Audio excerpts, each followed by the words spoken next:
Welcome to the Bridges of Meaning European community. I'm uploading this video to those of you who are interested in the judicial reforms in Israel and the future of the country and Judaism in general. My conversation is with Leah Misan, a former lawyer and now currently a therapist, and that specializes in dealing with ancestral trauma, and with Paul Baker, a friend of mine, a rando with Paul, and also a former therapist. So I hope you will enjoy this conversation, and goodbye. I read an article by Yuval Harari that's really good in Haaretz about can Judaism survive the third temple, right? The third temple being Israel now and what's going on now. And I thought it was very good. And all the time as I was reading it, he asks a lot of good questions.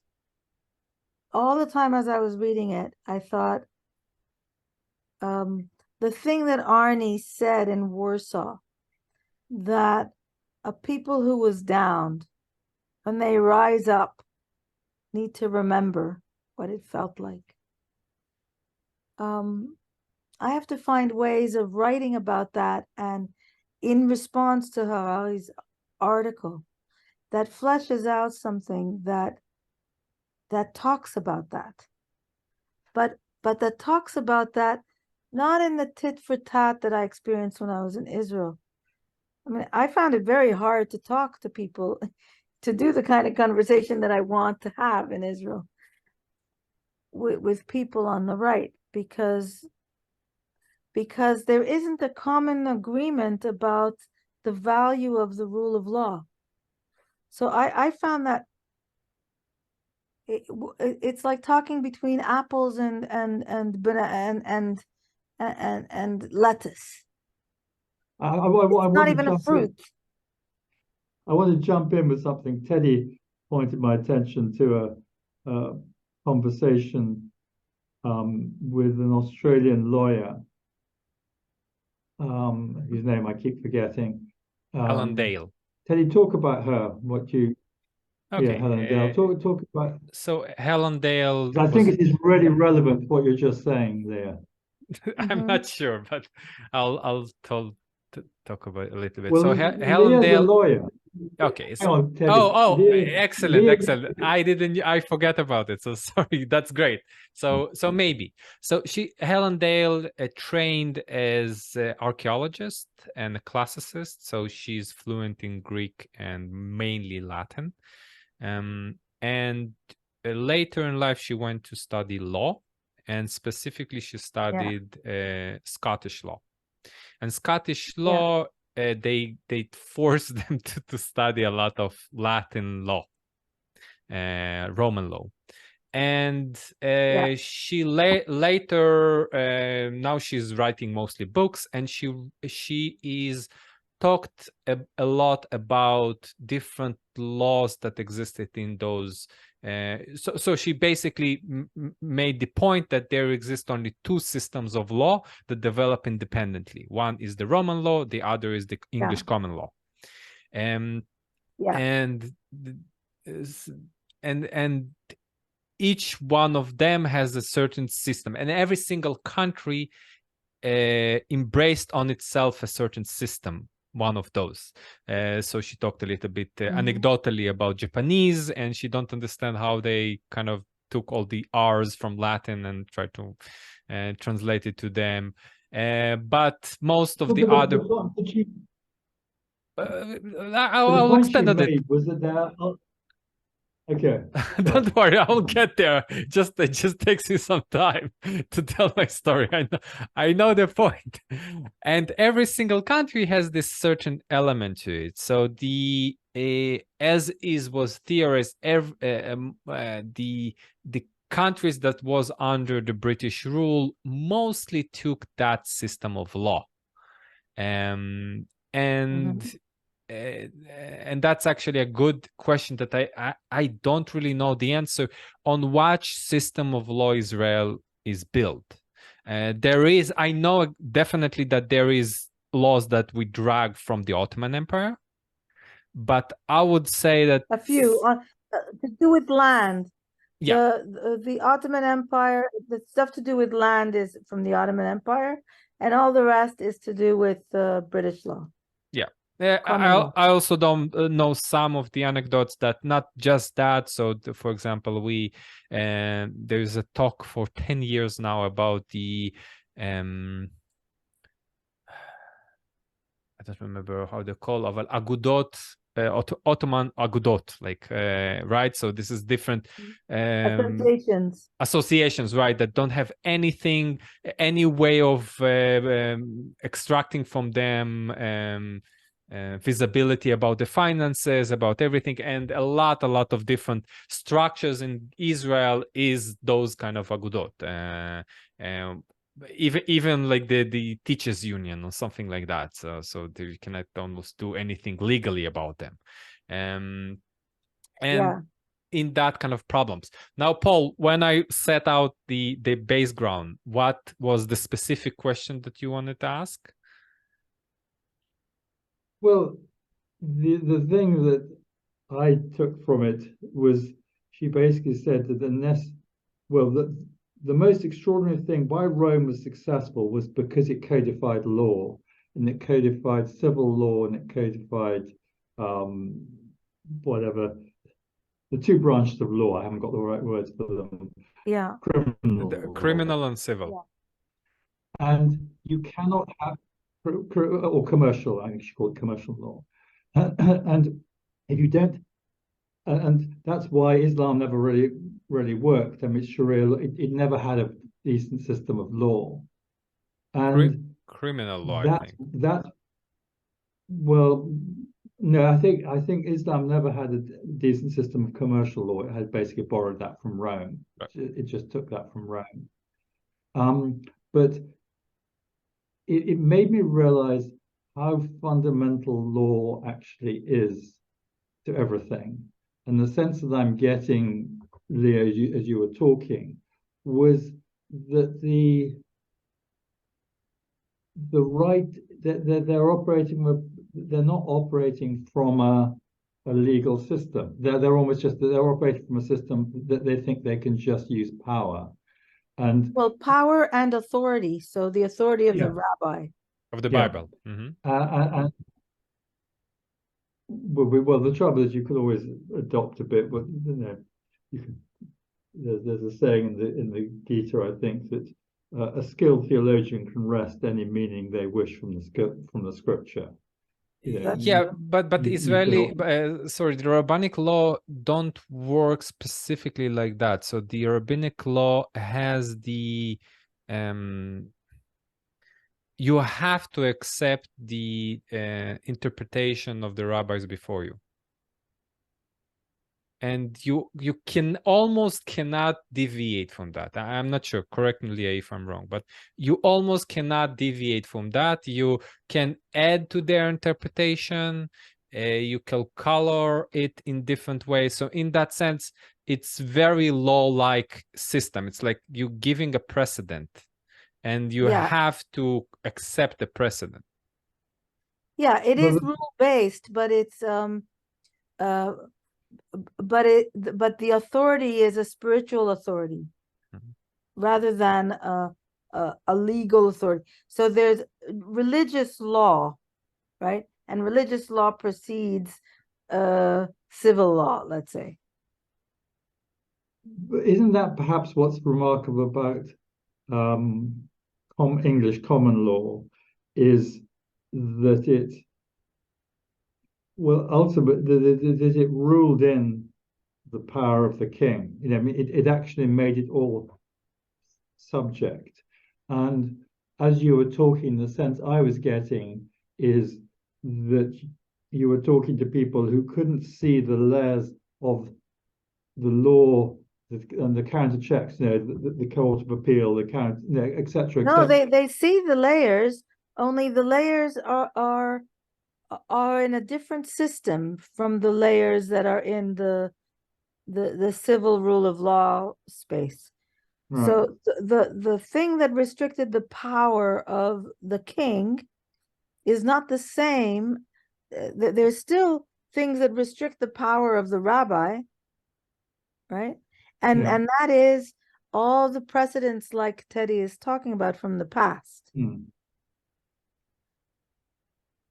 Leah, But the Paul, wait a Go on, second. please.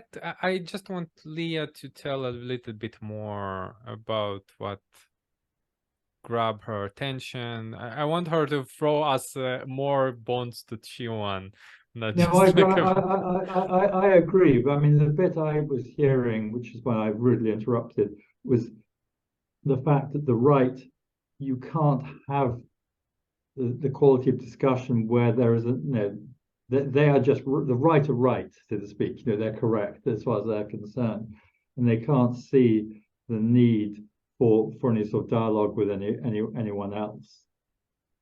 And that was what I heard being particularly painful for you. Well, that And frustrating. so I think there's two things that create that lack of dialogue. One is there's rule of law on the one hand, and there's rabbinical authority on the other. And the next thing is the people on the right, they've been in power in Israel since 78. The Likud has been the ruling party since 78, since Begin. And yet they still feel like everybody else is the ones in power, and they are the deep state. The Ashkenazim are the deep state. The lefties are the deep state. Even though they have people from the right on the Supreme Court, and even though the Supreme Court has ruled in their favor again and again and again regarding settlements and army stuff and all sorts of things like this, they still think that the Supreme Court is tainted because it's against them. So they're still coming from a victim place, even though they're in power. And so it skews everything in terms of how to have this conversation. I think it's to do with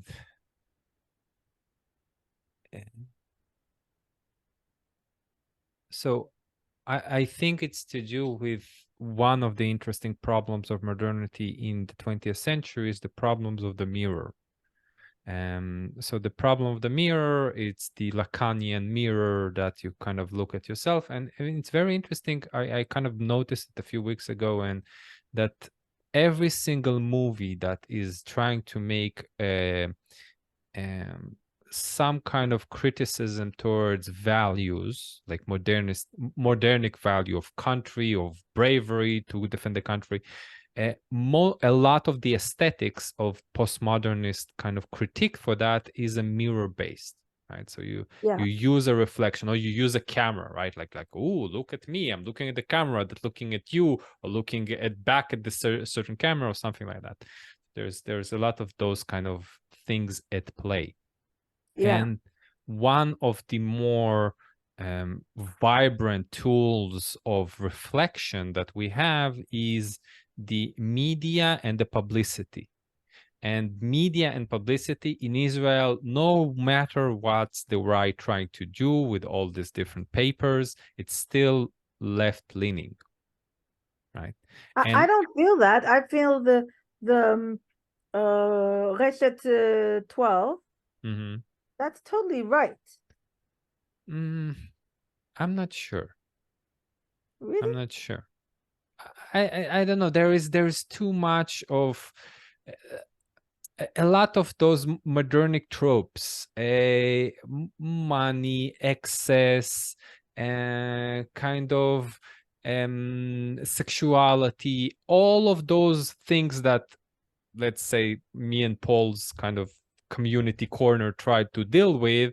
This is in spades in the Israeli TV. Yes. I will tend to agree with criticism that stems from the right, like, oh, there's like no right media. Like, yeah, kind of.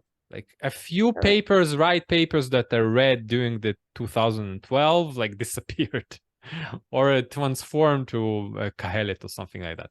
But it's, yeah, they have power politically, but not rhetorically. That's interesting that you say that, because when I listen to the Israeli press, I'm hearing it all skewed towards Netanyahu.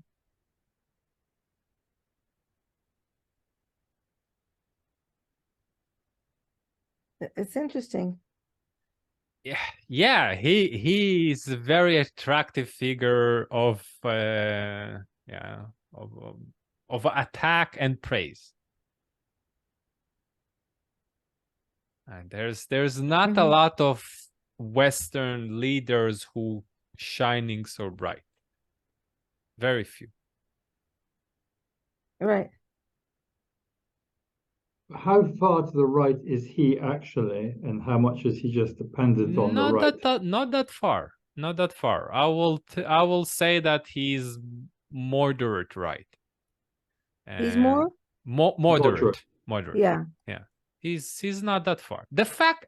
Just the fact that he don't go with kippah, like that's basically settles a lot of your thoughts and leaning, and a lot of his reforms.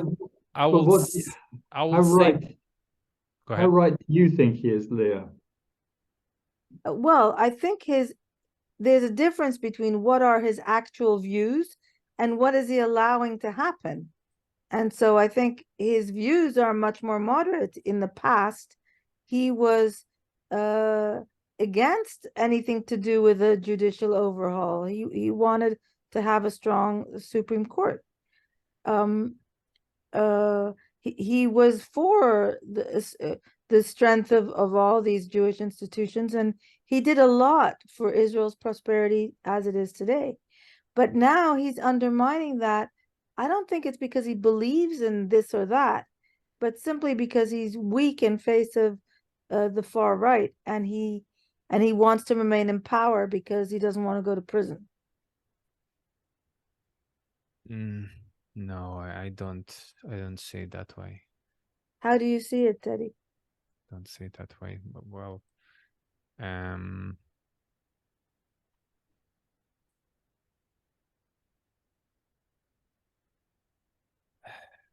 so I heard some criticism. So I don't really know what, not in detail what happened with the judicial system. I just need to check overall. something. I'll be back in a couple of minutes. That's okay. I don't know exactly what happened with the judicial system to the details, but I heard a lot of certain anecdotes that coming from other judicial systems that talking about Israel. So coming from the United States, that coming from certain places in Europe, not the government, right? The government is all of them are against what Netanyahu is trying to say, but the lawyers and the judicial systems themselves, and this is becoming like a constant thing, like, oh, this is a very how they call it, activist judicial system. That's true. It is an active, since Aaron Barak. Yeah, exactly. From the 90s. Absolutely. It is so it is an activist judicial system, largely because Aaron Barak was trying to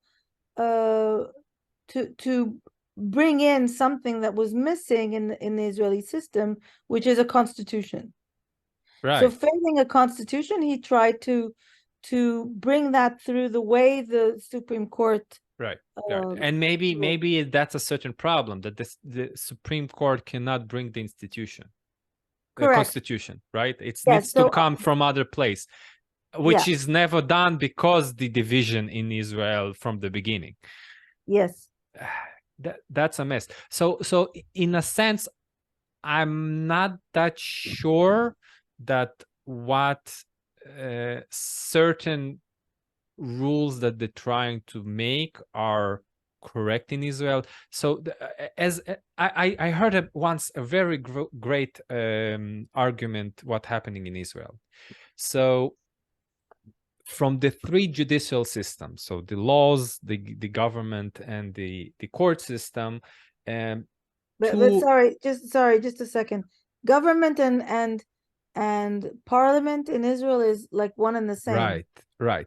So this is exactly the criticism that the rule, those who starting laws, those who are proposing laws, those who are trying to make the laws for the people, which is the parliament, is losing its authority for many centuries, not centuries, but decades is 10 years. Yeah, decades now, right? For almost 30 years, 40 years.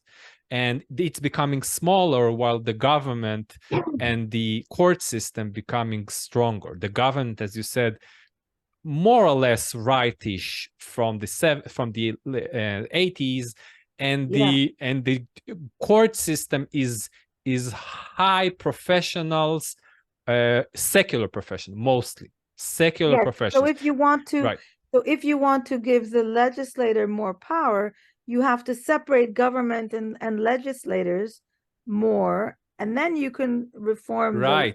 So this was the Norwegian law that they tried to pass about 5 years ago, even less, something like that. I was very agree with those kind of systems, but then again, it was it wasn't to the benefit of the government, which is a problem. So I don't see any intrusion on the side of Netanyahu and his government to the court system. I just see the problem that stems from another side. I also don't see that much that he's a corrupt figure. Well, when you in power that much, a misstep happened and you get flack for that. And his misstep is not that sufficient. His biggest, I think, problem, and just to finish that, I think, was not to make a successor.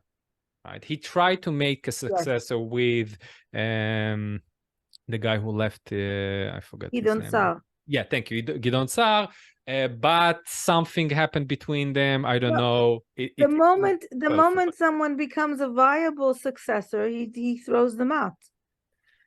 True. So this is my biggest criticism of him, right? This is boomer generation who just hoarding power, right? This is classical. So I would say, about the corruption, I would have preferred to forget about all this corruption trial, to say, let bygones be bygones, but do a national unity government and get these far-right people out of there, please.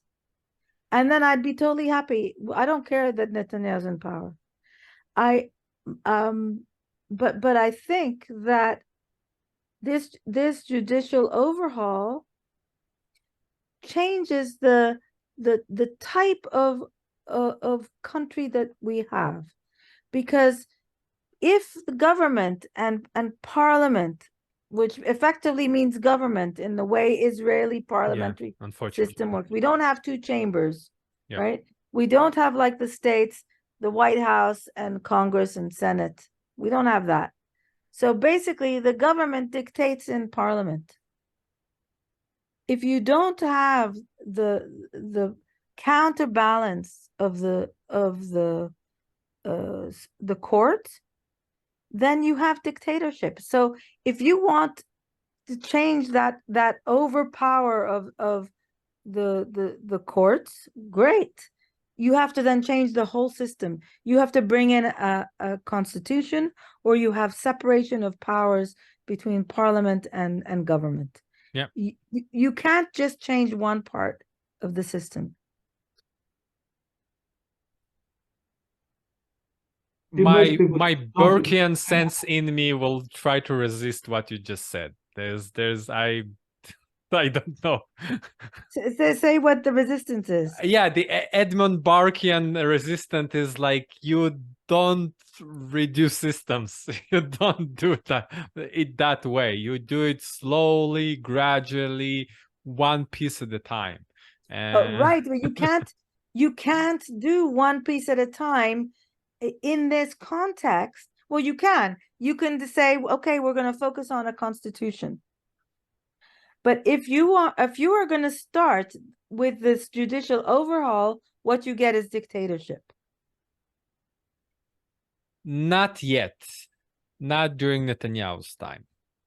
During somebody else's time in the future, maybe. Well, okay, but Leah's point is you're setting up the conditions in which that just becomes increasingly inevitable. Correct.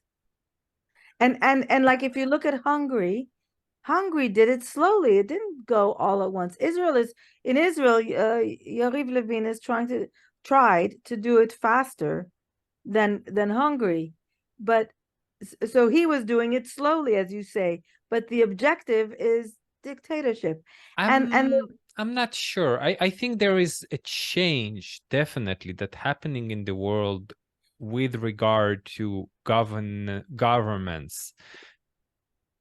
And this change is a very nationalistic quality to it, but it's different than nationalistic qualities of the 100 years ago. There's difference in that. I don't exactly can point on what, but I do sense it. And Israel is part of that track. Yes. So I will be careful to say that it will lead to dictatorship. It will lead to something else. And the possibility of dictatorship is there, but it's not inevitable. Okay, so let me say it. Let me say one more thing about that. Go ahead. Mm-hmm. In the context of a rule of law mindset, you're preparing the conditions for dictatorship. In the context of a rabbinical authority world, a religious, that world of Tom Holland stuff, right, where the world where there isn't a separation of powers, then that's not dictatorship. That's realigning the authority to the right place, to the spiritual place. But then you have a theocracy. With reference to Israel and to Judaism, yes, because Judaism didn't work this problem out, right? So my criticism, as I laid out a few months ago when I told you, is that the problem is not with the governance system in Israel, but it's with Judaism and its lack of experience in government. Let's say that way. Governments as we know it today didn't came from Judaism, and now when it taking the strains on itself, it's not know how to handle it. And this change that we see right now, it's a very scary one and can lead to dictatorship. I agree with that, because we kind of giving the reins to Judaism to work that out. Yes, and so I went to this ultra-Orthodox wedding. The deferral to the rabbi is total. There's a lot of respect. This particular rabbi isn't abusive. He's a wonderful rabbi. But in that abdication of power and decision-making to the rabbi is all the potential for abuse. Yes, but Leah, that's what you see. You see it as, sorry to tell it, but as a true Jew that is living in a secular country and accepting the secularity of that state, which was what That was the case for 2 millennia, almost. Yeah. And what happening in Israel, that's the schism from Judaism. And that will make all the people who are living in the traditional Jewish way very, very uncomfortable. So say one more thing about that. I think those changes that happening in Israel are inevitable because Judaism, or let's call it Zionistic Judaism, is trying to understand its place in the world, and it introduced tumultuous times. I don't know how much tumultuous, but that it is. But that place in the world, I'm sorry to say, I agree with Harari that Jews are being anti-Semitic against Jews. Right. Right. I think that it's Jews forgetting what it was like to be downed and insisting on using that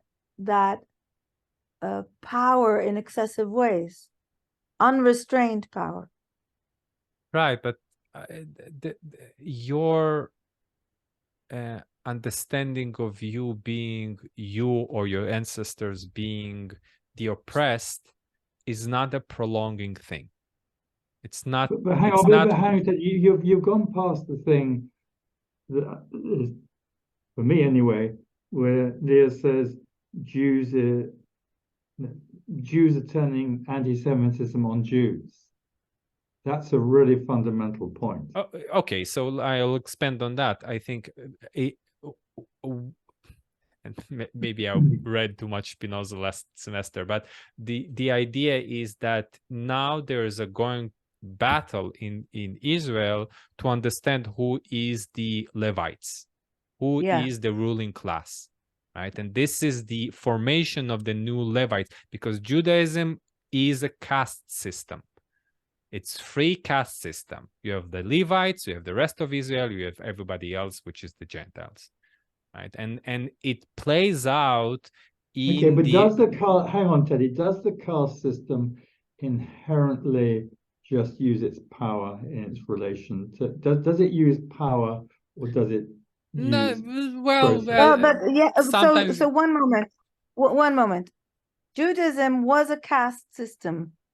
Religiously, there is still a remnant that's linked to the Kohen, but practically the moves that are happening now don't belong in to that caste system. I agree. That's why I very refrain from saying that specifically. But then again, there's echoes of what I just said, and echoes of that. And I see the chastity of it just by the fact that Israeli soldiers don't rape Arab girls. Just by that fact, like when I was in the military and look at the Arab girl, she was underneath me. Like she was not a desirable object. So that's part of the caste system for you? Well, in a sense, right? Because then you have this. I don't see that not desirable object. I see that as forbidden.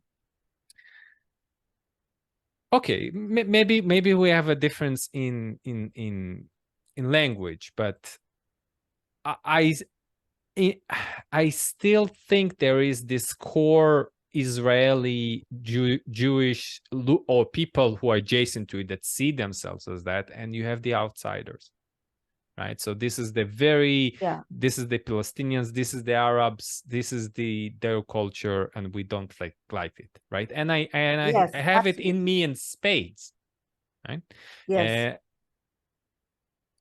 Then again, if you have this distinction, I wonder if the distinction with the top and the regular Israelis is forming as well, right? So then we have the nice strata, and maybe it's not on economic basis that the upper echelon is created.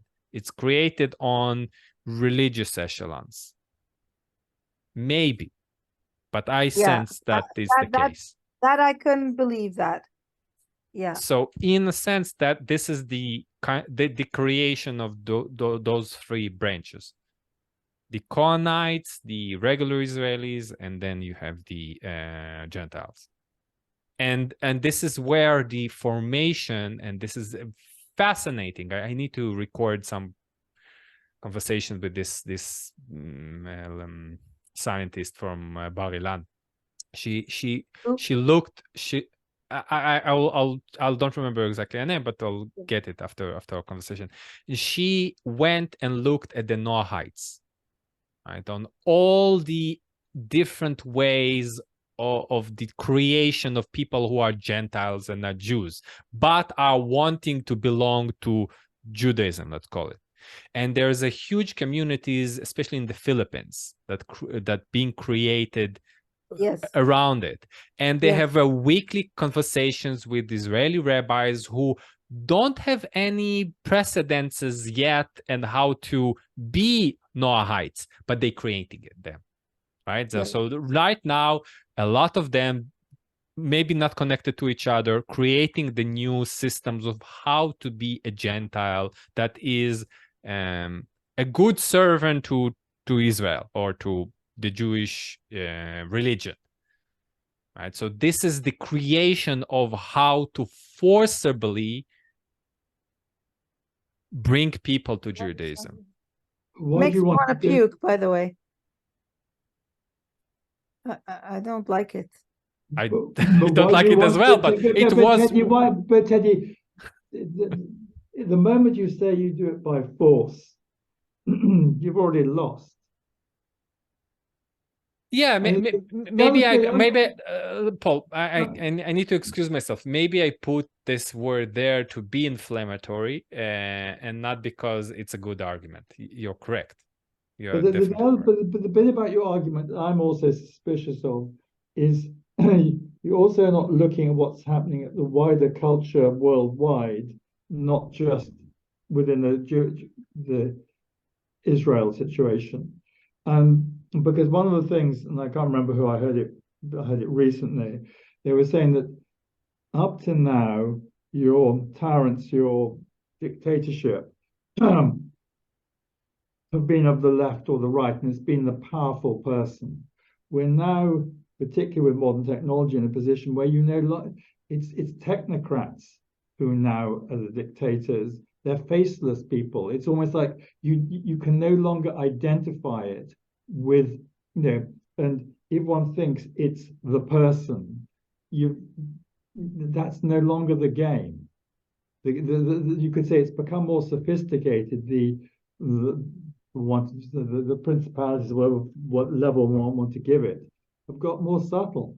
They don't need to put a big figurehead. They don't need a Hitler or Stalin or whoever it is, to lead it up charismatically. That's no longer needed. I don't. There is evidence that it was existed before, and I know, but we're you're looking back. You're not looking forward to what we're actually facing. The forward will just echo the oligarchy. So this is the oligarchy of Aristotle, but Aristotle put it on money. Okay, it's not necessarily money. It just means I'm suggesting that we need to look very carefully. I mean, the thing that Peterson keeps saying is when we know when the right's gone too far, what's the left going too far? And no one will ever say that. Did Stalin go too far? Did Mao go too far? There are a whole bunch of people who clearly went too far on the left. But but all the dictatorship and the tyrannical thing keeps being put on the right. It's on both extremes. That's the problem. And we're now creating a technocratic system where it's even more hidden, so the figureheads just come and go. Okay, let me exercise my intellectual powers and try to answer that question. So I think that the left goes too far when and maybe that's the trick. Like this is the difficult point to make when when the creation of the new is deviating too much from the traditional of how it was done, right? So this is the Also, I want to hear Leah's, because Leah's right. more of the left. I want to hear Leah's. So this is the Barkian approach to that problem where the leftists go too far. That's all, yeah, please. So Leah, where does the left go too far? How do we know the left's gone too far? So I think Teddy is right about that. Yeah, I agree. The left did two things wrong, I think, in the last, I don't know, 30 years. One was Ehud Barak took a decision unilaterally without checking that actually David Ben-Kir at Yad Vashem said, leaders can only lead where people will follow. Ehud Barak, in a way, played a leadership role, but he took people where people weren't willing to go. So that was a problem. So he created the new too quickly. And the other time when they created the new too quickly, I think it was Ariel Sharon actually who did it, but I think it was initiated by the left. I think it was initiated by Ehud Barak first. The disengagement from Gaza created a lot of the bad feelings that people have today. A lot of that sense of betrayal on the right came from the disengagement from Gaza, which happened without a referendum, without getting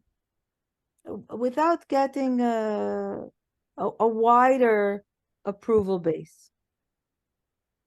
But I think it was actually implemented by Ariel Sharon.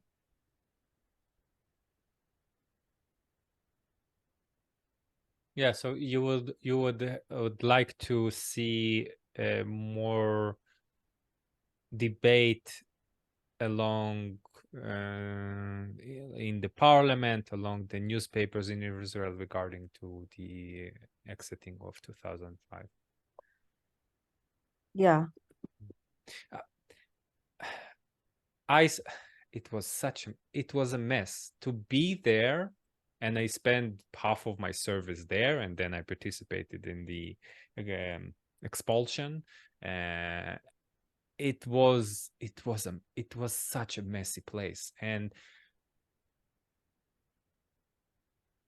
in military eyes, it was a huge military investment and huge military risk to put soldiers there, to put civilians there. And I think Ariel Sharon acted as a military leader and said, like, this is a military decision, Yes. and we shouldn't be here. And with that, Yes. I agree completely. Right?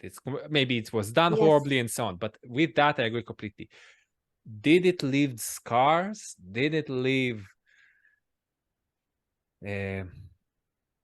problems in society? Yeah, definitely. But yeah, so I think both of them. I think Aaron Barak also left scars, but what he did was necessary. He needed to do that while also educating the public and doing a whole awareness raising and accepting, right? Hang on. That that you have to bring the public along. You can't just impose it on people. But I think the interesting thing, if you do what Paul is asking us to do, which is also to look at what is going on in the world, in the US, there is also a kind of judicial overhaul conversation happening, but on the other side, right? In Israel, the people against the judicial overhaul are on the left. In the States, they're on the right. And there are moves, even in the UK, that question came up when Boris Johnson had the prorogation of Parliament, and all that thing came up. and it went for judicial review, these issues were on the table. So in one way, this is not just an Israel thing. In one way, Israel is like, has a magnifying glass of the world, right? It's a petri dish where you can see what's going to that's happen the everywhere correlation else. that we made with Hungary. This is the along the same line. It's a global change that happening. Even the reaction of Russia to the West is along those lines. So it's like there's a beautiful word that that was created in Russia's propaganda against the West, and this is decadence, which means the decadence. Yeah, but it's also in the word is I forget, like the West, right? So the West and decadence, like it's simultaneously in one word, which is like great. Like that's exactly my point about the West. There is certain watering down of values. For sure. I think the West has reached its peak of its civilization, is now going down. It's on the way down. No, I don't think it's going down. Just a pendulum. Then pendulum that for now. Will bring a little bit more of the mystical God worship element, but also many gods worship, like a pantheon. Like people do kind of gravitate to that. So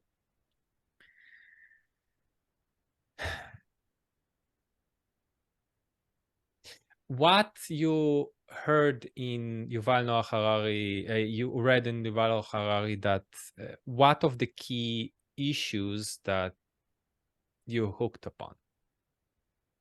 So it's not which issue. So I read the article, and every time as I was reading, the thing that I am missing in the conversation is Israel, that he is actually bringing up again and again, is that awareness of connecting the feeling and of being the victim and the actual power that one has, and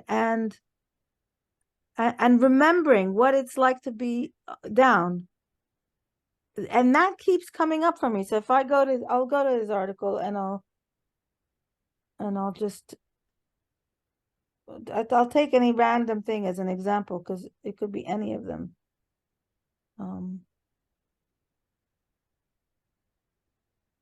So now it should take me straight.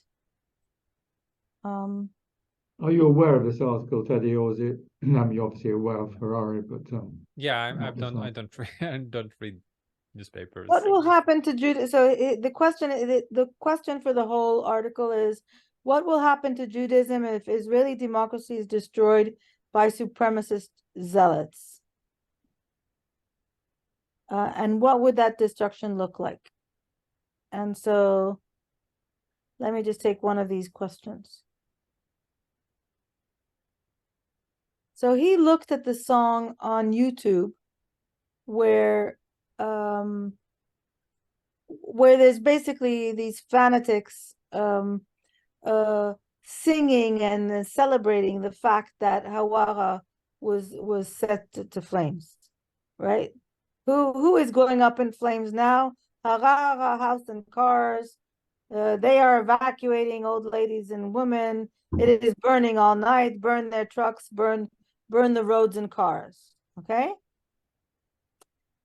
And he says, with it, there's a request of viewers to share with all your might to show everyone that just as Hawara is burning, so is our faith. And then he says, what is destruction, and can Judaism survive a third destruction? And then he says, and then he goes back to the Second Temple, when it was religious fanatics that brought the the end of the Second Temple. I don't.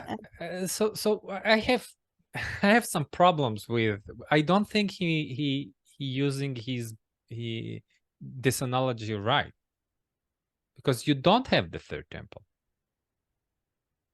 And that says something. Although maybe his point is that Israel itself is the third temple. right. So he says, what if that state, what if this time the Zealots succeeded in creating a messianic state that would destroy Israeli democracy and would persecute Arabs, secular people, women, and LGBTQ people? What if that state were to embrace a racist ideology of Jewish supremacy, but thanks to its nuclear weapons and cyber industries, it managed to avoid for some time economic and political destruction? So for me, the question comes back is there's a forgetfulness, right? There's a forgetfulness of what it was like. Then he asks another question. What else is here? Leah, but you're bringing back the forgetfulness of being persecuted, and that is a given. That you cannot retain it, right? I like you even for me to dig up the idea that Slavic people were the majority of slaves in the Mediterranean and in the Indian African Ocean by the Ottomans was revelation to me. Like I didn't knew that like the word Slavic, like the word slave, come from Slavic. Like, it's not something that linger. What's even war is not lingering. So this is my and win. Like this is my argument for abolishing the 9th of May in Russia. Like you cannot build a holiday on winning other country. Yeah. It's not there's problem in it, but the problem, it's not a lingering thing. So my focus always in Israel is not the phrase that, oh, we went from the Shoah and never again. This is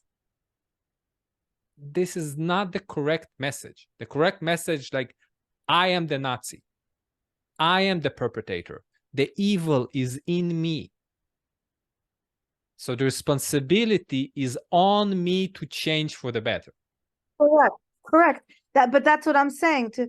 We need to integrate the evil and the good parts in ourselves, located in ourselves, because then we can be accountable. But for that, we have to remember, because otherwise we cut off from how we feel.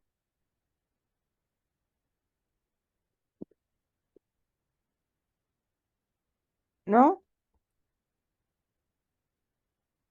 Yeah.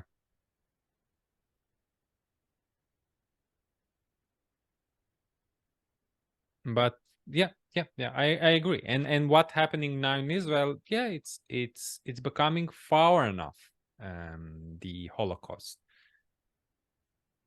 for us to start to forget. Yes. So now the work is to locate that locum of power, to recognize. So when I say the right doesn't recognize that it has power, it sees itself only as the victim. That's also true with Palestinians. So then you don't see yourself as the Nazi, the one that can do any evil. So then you have a real risk of doing a lot of evil. Right. It's So that's what I want to write about, because yeah. I don't actually see anyone writing about that.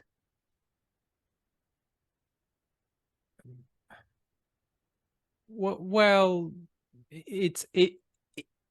this is the point that attracted me personally to Jordan Peterson so much. was his account of the Gulag Archipelago and Solzhenitsyn. Of Solzhenitsyn. Yes, I agree with you. Yes, so he has written about that, and in Israel, Burg wrote about it, the son of. But he was slammed so badly, and he was so badly treated that he left politics. But I think that needs to be spelt out, and maybe differently from the way Burg did it, though I loved the way he did it. I think he was brilliant. Somehow it needs to be done in a way that can land, and I don't quite know what that is yet. Right? I mean, I had this conversation with this guy, and suddenly he went quiet, and then he said to me, well, the important thing is we still respect each other, and I want to leave it that way. So there's no place to have that conversation yet. Right? I have to find how to have that, how to write about it in a way that isn't going to be just for people on the left, but people on the right could hear it without feeling it as an attack. Yeah, that's a conundrum. I don't know. I really don't know. I don't know how even to approach a topic that will be coherent to Israelis about it. Yeah, that person you just talked to, were they just trying to escape from the conversation when they said that to you, or was that what they knew was true, but they had no idea how to get on what you were saying was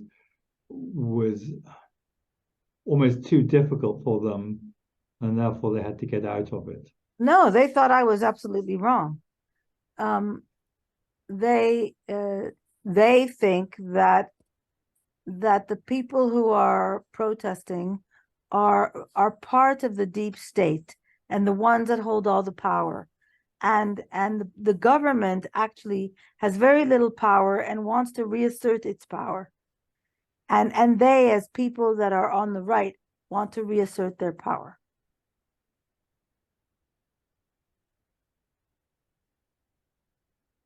And it's a particularly religious person who defers to rabbinic authority.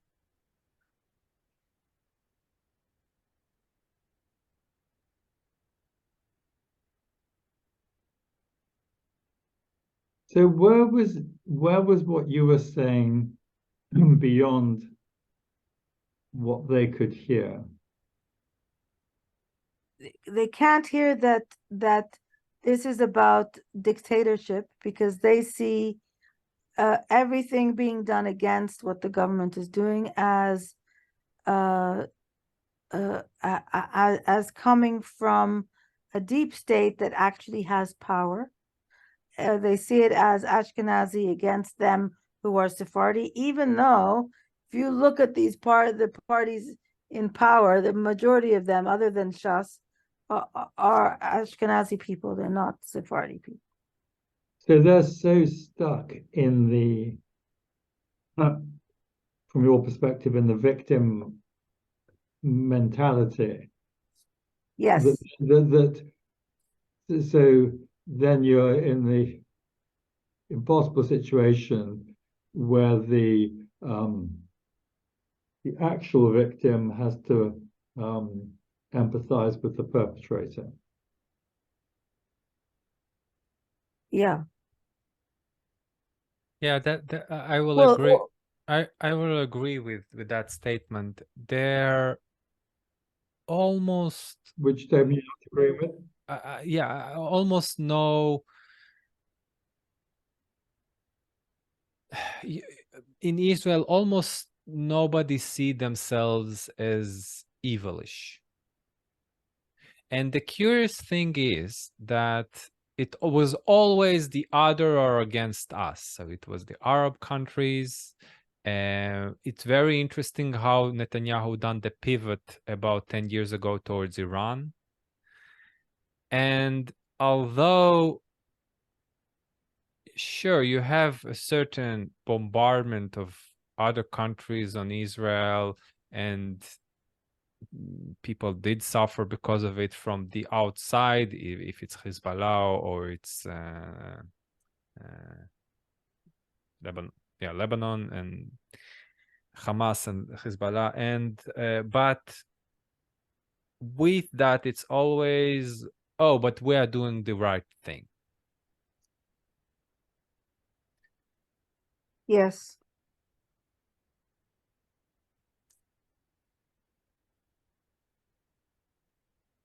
And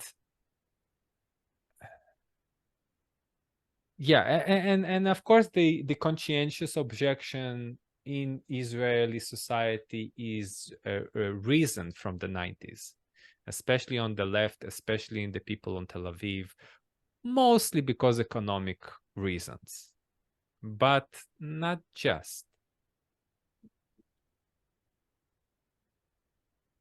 Mm-hmm. Do you want to say one more thing about that? Yeah, sure. So I think I said to you, Paul, that is a very curious, those two elements, that the conscientious objection in Israel is from the two sides in a very curious manner. One is a very left, like let's call it the extreme left, and one is from very Hasidic extreme right. And both of those sides regard Israel as a foreign entity, and that's something that need to be shaped differently. Yeah. And the majority, let's call it, that do go to the military, that do perform everything, they don't see themselves as doing wrong in any regard. Yeah. And the problem also is the praise, because Israeli getting a lot of praise from the outside. It's also getting the criticism, right, about the Palestinian, but the criticism, I think, the Palestinians is the understanding of Judaism, what to do with incorporating different people. So it's also not almost not accepted by the Israeli public, only in very secular circles.